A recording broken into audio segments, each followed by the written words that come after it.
Welcome to Master Moods. Now this episode is extra special because I get to sit down with somebody who I've admired for a while now and is probably brighter and more emotionally intelligent than anybody I have ever met. Life dynamic speaker McNiel is somebody to watch. His following is growing and what he has to say needs to be heard. So join me in my living room. Be sure to get comfortable because this just may be what you need to hear today.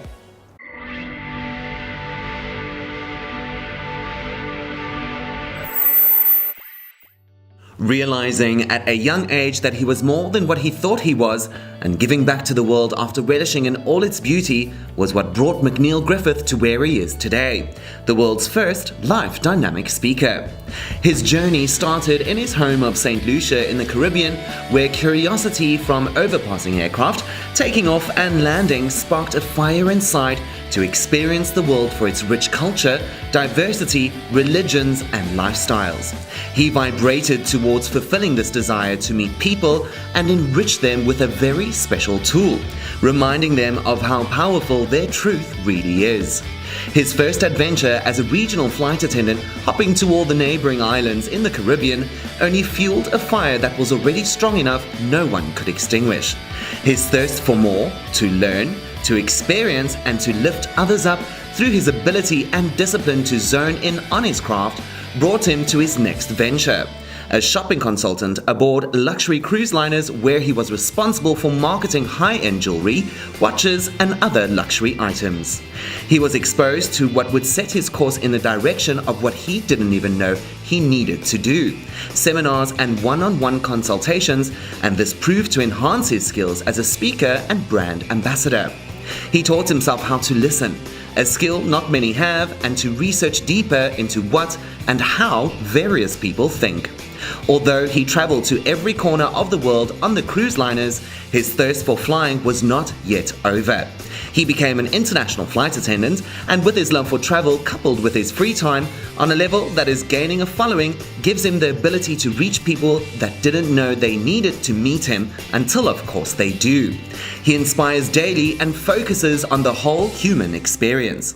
He is someone who inspires me and a very close friend. Make sure you follow him on all his social media platforms and be sure to watch out for his live feeds on Instagram and Facebook.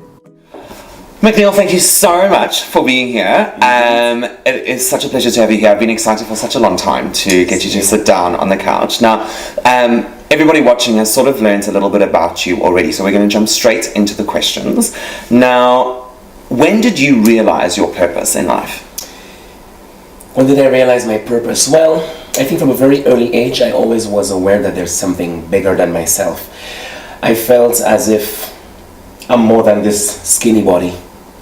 And that made me curious, and I thought to myself, I have to dive deep into this to discover the magnificence of life. So that was from a very early age. I think since I was about 6 or 7. Yeah, and then the journey began right there. You just thought that there was something a bit different? Yeah. That you had, was it that you had something to give? Was it the way that you interacted with people? I think I didn't feel like everybody else. I thought everyone was following one trend, and I thought I don't have to be like that. So that brought some resistance initially, and I think that's how I started to discover me. Now note I use the word discover, not find myself, because people talk about finding themselves.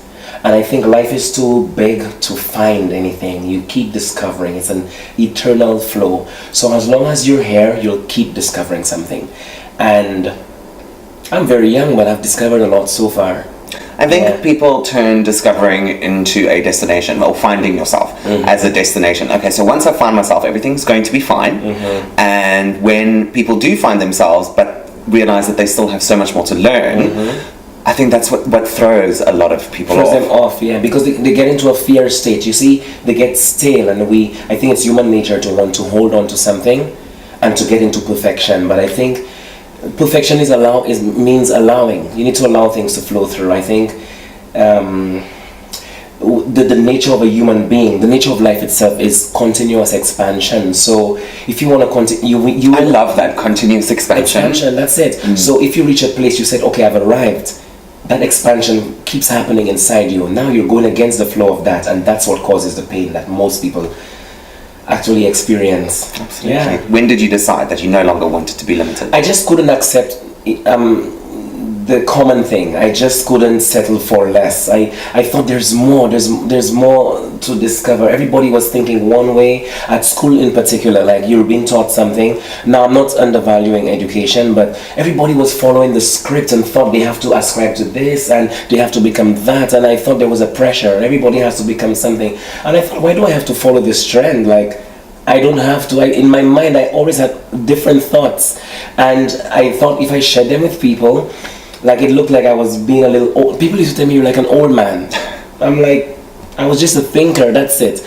You know, I think I used to read a lot, and I just used to think a lot. My thoughts used to just stray very far away, and I thought I owed myself having to discover what my thoughts are leading me to. So I just knew I had to come out of the walls. I had to burst forth past that. It's funny, I'm from an island, a very small island, so it makes matters a little worse, if you want to call it that. Everyone is living on this island rock, everything is everybody easy. knows everybody. Everyone knows everybody. I thought, no, I think I'm bigger than that. There's so much more to experience. Yeah. And how long have you been on YouTube now? About 6 months already. About 6 months. And you just started doing your live videos on Facebook and Instagram. How is that going? It's going fine. It started way back. You know, when I left home in St. Lucia, my intention, well, Facebook was new, so I was doing like pictures, you know, just to reach out to that person on the island who wants to go further in life but is feeling afraid. So when you look at my pictures, you could see, oh, McNiel is enjoying himself. He seems to be very happy. I want to try that as well. So I started showing off with my pictures with a good intention, and then it evolved into doing small. I used to write, and then everybody used to be responding. I thought, wow, okay. And then the videos thing started. I used to do short videos. I was a little shy though, but I still pushed myself, you know, just to get myself out of the comfort zone. And then something magical started to happen. People were asking me to create more videos, like, we're loving them, please produce more. And I remember when I shut down my Facebook account a year ago, I remember one friend in particular approached me and he said, why did you close your Facebook page? I said, well, I just don't want to be caught up in the social media thing. Well, now I think differently. And he said, but you have an international audience, and you said it's your dream to reach out to the world, so you have the platform right there. And then a lot of people started, when I reopened the account, I noticed people were asking me, like writing me and stuff, and I thought, let me go to YouTube, let me take this thing worldwide. I was afraid, to be honest, and I think that's a good thing. When you're afraid, that's an indicator you're about to stretch further, and that provoked me. You can charge your fear into excitement, and I mean, we were talking about it earlier, about harnessing your fear into something that drives you and doesn't inhibit you. Yes. So I think that's very important. Now, for somebody that has just realized that what they want, what they need to do with their life, what their responsibility is in life, what advice, their purpose, what advice would you have for somebody? I think my biggest advice, and this is my tagline, I've been saying this for years, trust yourself. Everyone has an inner compass. There's something bigger than us which speaks to us. It may not necessarily be in words, but you have that inner gut feeling. You know, it guides you. You know, whatever you're passionate about, whatever you feel is like you cannot sleep when you think about it. You don't feel at rest if you don't act upon it. You could say it like this. It's an indicator from the Creator, from God, from whatever you want to call the cosmic power, that this thing is assured. It will happen. The fact that you're passionate about it and you cannot live without it means you have to execute it. You must make it happen. What I've observed is most people go against that. Most people settle for jobs they don't want, or relationships, or lifestyles they do not like, and that's what makes most people unhappy, because they're not listening to that instinct voice. And that's what makes me happy. I listen to it, and I always follow through on it. Not, you know, yes, you could start off with something that you don't really like, but you could use it as a transportation to get you towards where you want to go in life. And I think that's the biggest advice I'll give someone. Go into what you feel. Listen to that voice. How do you listen? Is it things that you see? Is it people that talk to you? Is it those different things? Or I love this question. It's a good one. You need to spend time alone. I listen. You know, I'm very talkative, very passionate, very out there, a big social butterfly. Well, that's why you're here. And that's why I'm here, exactly. But most people don't realize I spend a lot of time alone. My close friends will tell you there are times they cannot reach me. I switch off the phone and I spend time on my own. I spend time with myself. Most people are afraid to spend time alone. I'm not saying stay in your room, lock yourself up and listen to your thoughts. That's not what I'm talking about. Go to a restaurant on your own. Catch a flight to some foreign country by yourself. Go for a long walk. Go to a beach. Go past your fear. Most people say, McNiel, I'm afraid. How can I do it by myself? That's the whole point. When you feel the fear, do that thing anyway. Push yourself.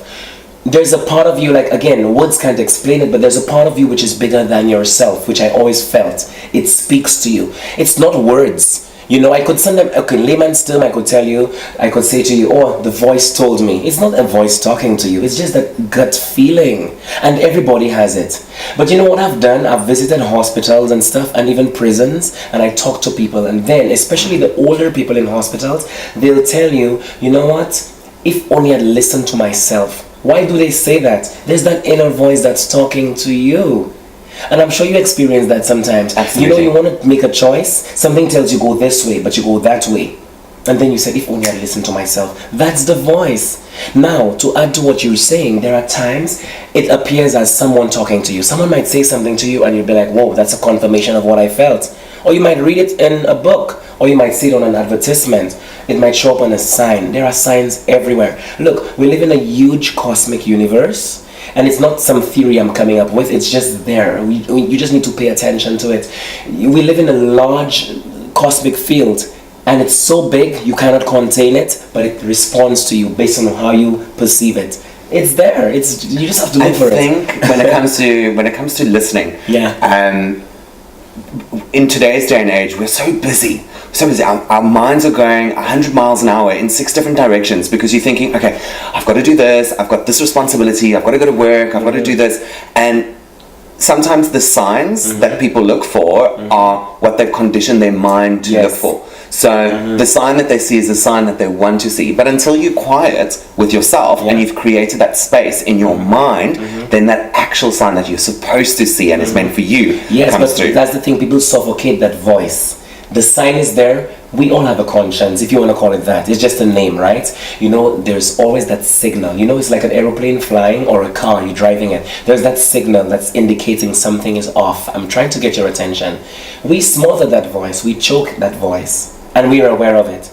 But we live in denial. So, example, I'm sure you've had friends who might have come to you some problem and you have that lovely advice you want to give. And they keep going, yeah, but. That's the resistance voice. And that's what you were talking about. We know it's there, but we try to fight it. It's before us, but we just avoid it. And that's because we're afraid of ourselves. And I don't know why we're afraid of ourselves. I've been there. You're afraid to go a little further, although earlier on I told you I felt inclined to follow myself. There are times it gets scary.